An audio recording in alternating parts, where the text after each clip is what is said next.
네, 어벤져 전략회 11월 21일 목요일 순서 진행하겠습니다. 윤석열 대통령이 APEC과 G20 회의에 참석하고 오늘 새벽에 도착했습니다.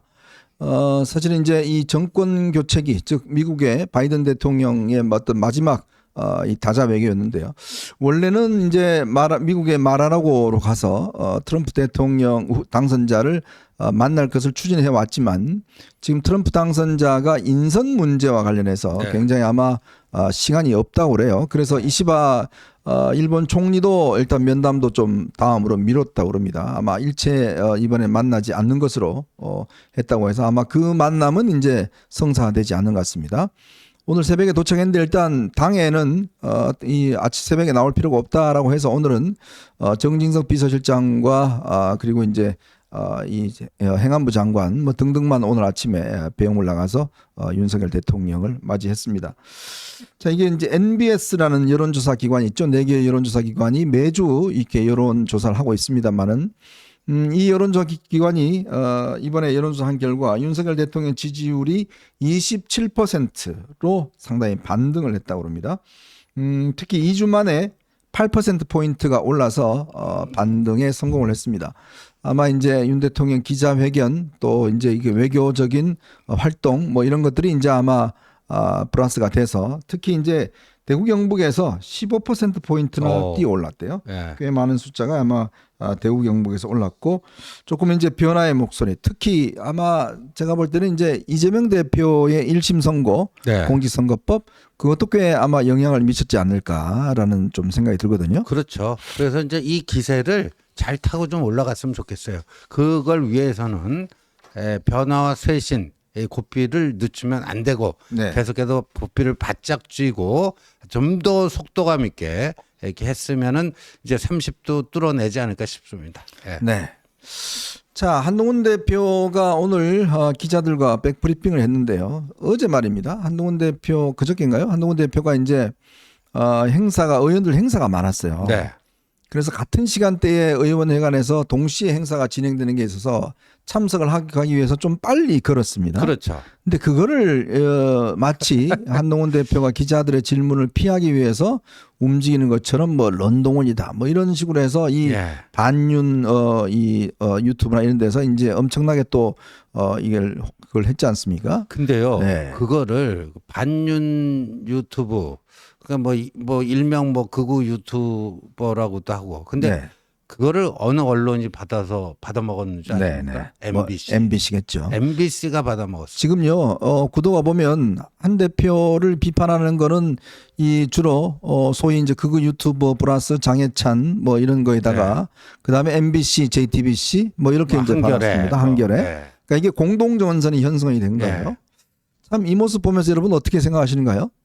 정말 그동안 우리가 상당히 적대적이었고 윤석열 정부를 어떻게 하든지 간에 빨리 무너뜨리겠다라고 했던 이 MBC 그다음에 JTBC 좀 보십시오. MBC 저렇게 이제 해서 아주 그 대대적 홍보를 하고 저기 또 나가서 그냥 장해찬 떠들고 있습니다. 신났네요. 네, 아주 신났어요. 네. 그러니까 이게 참 보면 제가 그런 이야기 말씀을 드렸잖아요. 정치의 가장 기초는 적군과 아군을 구분하는 것이다. 그렇죠. 예. 근데 지금 벌어지고 있는 양상을 보면 이 장해찬과 이준석이 손을 잡고 네. 그리고 또 MBC, JTBC와 손을 잡고 네. 또 여기에 플러스 그거 유튜버들이 함께 손을 잡고 예. 이렇게 구성이 되어 있습니다. 그러니까요. 이 현상을 우리 지원님은 어떻게 보시나요? 그러니까 극과 극은 통한다는 말이 있는데 그런데 이런 거죠. 피와 구분, 피와 식별 자체가 잘 안 되고 네. 예, 그러니까 내가 미워하는 사람을 제거하기 위해서는 적과도 내통할 수 있다. 네. 뭐 그 정도 아니겠어요? 근데 무엇을 위한 내통이냐? 참 어이가 없죠. 네. 어이가 없어요. 왜 지금 MBC, 한겨레 이런 그 좌파 미디어들이 이 당원 게시판 문제를 제일 먼저 호응했어요. 네. 그 보면 극우 유튜버들이 이걸 시작을 했잖아요. 네. 그걸 제일 먼저 받은 데가 어디냐? 네. 김어준 유튜브. 그다음 뭐 매불쇼인가 뭐 있잖아요. 네, 있어요. 그런 데가 받았어요 이거를. 제일 먼저 받아준 데가 그 극좌 유튜버들이에요. 네. 자, 여러분 이 상황에 대해서 우리가 정신을 똑바로 차리고 봐야 됩니다. 이게 뭐냐면 결국은 이제 이 좌파들은요 굉장히 이 선전선동과 연대 전술에 강합니다. 이거 수차례 해왔지 않습니까? 거기에 보면 판판이 우리 보수 진영이 빨려 들어가고 또 분열되는 현상들이 그동안 빚어져 왔습니다. 사이 뭐 갖고 놀았다고 이야기를 하겠죠. 네. 이제 그 전술에 거의 말려 들어가는 그런 상황인 것 같습니다.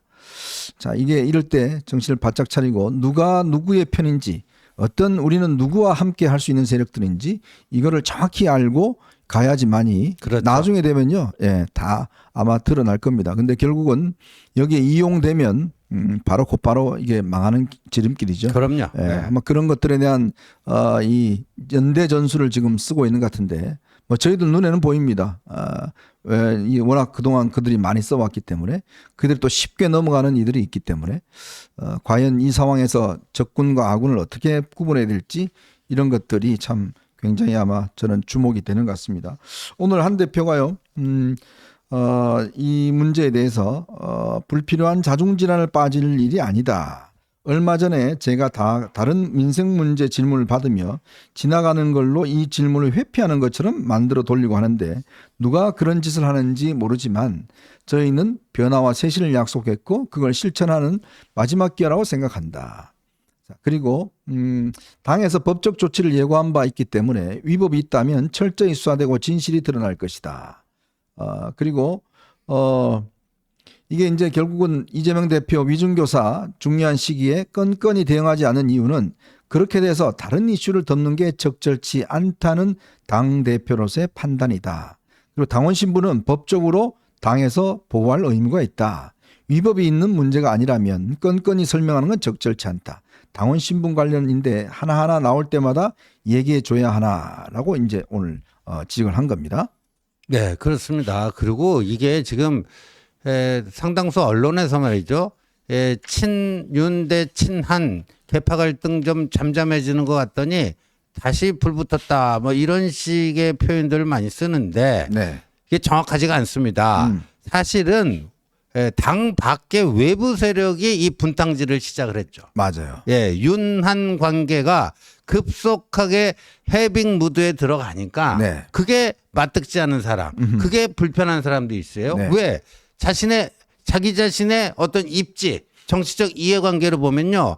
윤한이 계속 갈등하고 싸워야지 자기가 뭐 남는 게 있어요. 네. 하다못해 유튜버들은 그거 해야지 뭐 슈퍼챗도 많이 받고 그럴 거 아닙니까? 네네. 또 정치인 중에는 대통령이 한동훈 대표를 어떻게든지 내치고 뭐 해서 한동훈 대표가 만약에 그렇게 내침을 당하게 되면 그 자리에 또 들어가고 싶어 하는 사람들이 있잖아요. 네. 그런데 그런 사람들이 외부에서 이제 분탕질을 시작한 거예요. 정치적 분탕질을 시작을 했는데 그걸 당내의 일부 친윤 인사들이 거기에 부안해동해가지고 네. 그걸 받아가지고 키워준 거죠. 예. 자, 저희는 뭐 사술에 넘어가지 않겠습니다. 넘어가지 않고 한번 이 사태는 이미 경찰이 수사를 하고 있습니다. 아마 이제 진상이 밝혀질 텐데요. 어떤 세력이 갑작스럽게 이렇게 이름이 공개되는 것들을 이루어졌을까라는 부분이라고 참 여러 가지 어떤 의심스러운 정황들이 있습니다만은 그러나 그나마 나중에 저희가 수사가 이루어지면 그때 다시 한 번 더 이 문제에 대한 것들을 밝히겠습니다.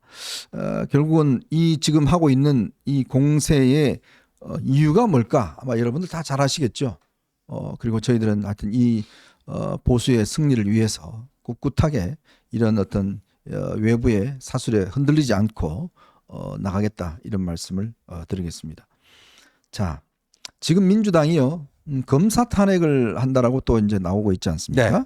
근데 앞서서 4명에 대한 탄핵을 한다라고 청문회까지 하고 온갖 난리를 쳤지 않습니까? 그랬죠. 근데 탄핵 소추를 못했어요. 네, 못했어요. 자, 그리고 또 거기에 이제 추가로 이제 3명을 더 하겠다.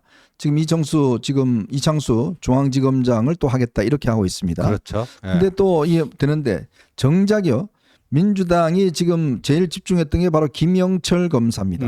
북부지청에 있는 지검에 있는 차장 검사인데 뭐냐면 장시호하고 뭔가 부적절한 관계가 있다 이런 이야기를 했어요. 자, 근데 이게 지금 공수처에서 수사를 그동안 꽤 오래 했습니다. 해보니까요 무혐의 처리가 나왔습니다. 자, 두 사람이 만났다고 의혹을 제기를 했지 않습니까? 그 시간에 장시호는 구치소에서 있었대요. 외부에 나간 기록이 없답니다. 아. 예? 그리고 이게 전혀 만난 그런 어떤 이 기록도 없고 이걸 가지고 민주당이 그동안 뭐 만나서 뭐 이 사과하고 온갖 난리를 쳤잖아요. 그렇죠. 예. 뭐 어떻게 대답하겠습니까 이걸 가지고. 예? 아니 장시호가 지금 구치소는 모든 기록이 다 적게 돼 있습니다. 예. 나간 적이 없대요. 나 밖으로. 아니 그러니까 저거 아니면 말고식 저 묻지마 폭로를 한 사람들에게 책임을 물어야 되는 거 아닌가요? 저 정도 되면. 야, 진짜 이거 지금 장경태가 얼마나 거품 물고 이야기를 했습니까? 네. 예? 그랬죠. 근데 지금 어떻게 됐습니까 이게? 아. 하나도 지금 만난 적이 없다는 거 아니겠습니까? 아이고. 이래놓고 또 이제 무슨 탄핵을 하겠다고요? 음. 참 기가 막힙니다. 자, 어제 홍천호 대통령실 정무수석이 국회 운영위 전체회의에 나가서 그 부산일보 기자가 질문한 거 구체적으로 어떤 부분에 대해 사과하시는지 좀 말씀해 주시면 좋겠다라고 이야기한 거에 대해서 굉장히 무례한 질문이었다라고 해서 오늘 전 언론이 사설을 통해서 또 칼럼을 통해서 도대체 홍천호 수석의 이 태도가 뭐냐 이 비판을 했습니다. 이게 무슨 왕조 시대냐? 기자들이 질문도 못하냐? 어제 그리고 대통령실 기자들이 성명을 냈어요. 네. 이 부분에 대해 사과해야 된다는 성명을 냈습니다. 그렇습니까? 네. 그러면 앞으로 그러면 도대체 대통령한테 어떻게 질문해 무례하지 않는 거냐? 전 정말 이분 참 이해가 안 되는데 그리고 그 기자의 질문이 보면 무례한 게 하나도 없습니다. 그러니까요. 굉장히 예의를 갖춰서 예. 질문을 했어요. 예. 그걸 무례하다라고 이야기했는데 오늘 공적으로 사과를 했습니다. 사과를 했는데 적절하지 못한 발언으로 부산일보 기자분과 언론 관계자 여러분께 사과드린다. 정무수석으로 본연의 자세와 역할을 가다듬겠다라고 이야기를 했는데 정무수석이 딴 것도 아닙니다. 정무수석이에요. 예? 아. 정무란 게 뭡니까? 이 정책 상황이나 이런 어떤 것들을 종합적으로 판단해서 대통령에게 전달하고 이 조언하는 분인데 정무수석의 판단력이 저는 이 정도다? 예. 참 좀 기가 막히는 상황이 아닌가 싶습니다. 예? 참 이렇게 그동안 보면 과연 그러면 이게 지금 대통령한테 누를 끼치는 거거든요. 그렇죠. 이게 정말 대통령이 진심으로 기자들한테 사과한 거냐라고 이제 지금 이야기할 정도로 이런 식의 이야기를 한다는 거. 그리고 저렇게 되면 저 홍철호 수석의 그 답변이 무례한 거 아니냐? 혹시 대통령의 의중을 대변한 거 아닌가? 네. 뭐 이런 오해를 또 샀잖아요. 참 기가 막힙니다. 대통령을 모시는 참모들이 저렇게 대통령한테 플러스 되는 게 아니라 마이너스 되는 일만 하니까 지금 이 지경이 된 게 아닌가 싶습니다. 빨리 좀 인적 쇄신이 이루어져야 된다는 그런 바람이 있습니다. 자, 그리고 김세환 전 선관위 사무총장에 대해서 구속영장이 청구됐는데 아마 여러분도 아실 겁니다. 그 아들을 갖다가 이 특채를 해서 그 아들이 다들 거기서 뭡니까 세자 이렇게 불렸다는 거 아니겠습니까? 결국 검찰의 구속영장이 청구가 됐습니다. 참 그 선관위도 참 아주 이 황당한 일들이 많이 이 문제가 벌어졌었는데 결국 이렇게 사법 처리가 된 것 같습니다. 자, 오늘 여러분들과 저희가 좀 세 가지 이슈를 가지고 이야기를 해볼까 합니다. 민주당이 말이죠. 희한한 지시를 내렸습니다. 이번 주말 또 장애 집회를 하는데요. 파란 옷 입고 오지 마라. 네. 파란 깃발도 나부끼지 마라. 네. 이런 지시를 내렸어요. 야, 참 얼마나 일반인들이 참여를 안 했으면 그러니까요. 네, 이렇게 했을까라는 생각이 드는데 참 이 이야기 함께 하고요. 그리고 지금 제가 좀 취재를 해봤습니다. 지금 야당 내부에서 어제 우리가 뭐 주명 야동이라는 이야기를 했지만 네. 실질적으로 야권 내부에서 포스트 이재명을 누구로 갈 것이냐 이 문제를 놓고 세 가지 시나리오가 나온다고 합니다. 과연 어떤 게 있는지 궁금하시죠? 조금만 기다려 보십시오. 자, 그리고 참 홍준표 시장 동병상련인가요? 이재명 대표의 그 법인카드 이 관련된 기소를 놓고 망신주기 아니냐라는 이야기를 했습니다. 글쎄 왜 그랬을까요? 본인도 뭔가 캥기는 게 있나요? 그러니까요. 네, 같은 뭐 자치단체 해보니까 이거 마음대로 쓰는데 왜 그러지? 라고 했던가 모르겠습니다만은 참 입만 열면 설합니다. 그러니까. 자, 홍준표 시장 이야기 여러분 좀 듣기 싫지만 해보기로 하겠습니다. 자, 여러분 보시면서 구독과 좋아요 알림 꼭 부탁드리고 많은 응원 부탁드리도록 하겠습니다.